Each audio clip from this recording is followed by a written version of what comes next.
अस्सलाम वालेकुम दोस्तों, अॼु असां तव्हांखे ॿुधाईंदासीं सिंध बैंक में जेके नयूं जॉब्स आयूं आहिनि उन्हनि जे बारे में। हीअ जेके जॉब्स आहिनि इहे हेड ऑफिस कराची में आयूं आहिनि।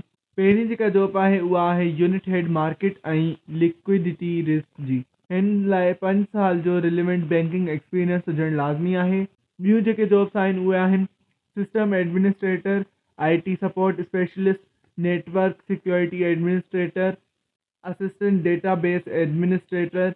ये जेके सभु जॉब्स आहिनि इन्हनि लाइ 3 साल जो रिलेवेंट एक्सपीरियंस हुजणु लाज़मी आहे ऐं इन्हनि सभिनि जॉब्स लाइ घटि में घटि क्वालिफिकेशन में ग्रेजुएशन हुजणु लाज़मी आहे।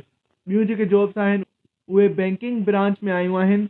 ब्रांच मैनेजर ऐं मैनेजर ऑपरेशन जी जॉब आहे जंहिं लाइ क्वालिफिकेशन में 5 साल जो रिलेवेंट बैंकिंग एक्सपीरियंस हुजणु ज़रूरी आहे। ॿी जेका जॉब आहे उहा आहे कैश ऑफिसर जी, जंहिं लाइ 2 साल जो एक्सपीरियंस हुजणु लाज़मी आहे। हीअ जेके सभु जॉब्स आहिनि इहे कराची, कोयटा, लाहौर, गुजरात, भावलपुर, इस्लामाबाद ऐं पेशावर में आयूं आहिनि ऐं हिननि सभिनि लाइ क्वालिफिकेशन में घटि ग्रेजुएशन या MBA या MCOM हुजणु ज़रूरी आहे। हिन सभिनि जॉब्स लाइ उमिरि जी हद 45 साल आहे। हिन में अप्लाई करण लाइ ऐं वधीक मालूमात हासिलु करण लाइ तव्हां हिन जी वेबसाइट www.sindhbank.com ते वञी अप्लाई करे था सघो। हिन में अप्लाई करण जी आख़िरी तारीख़ 3 जनवरी 2025 आहे।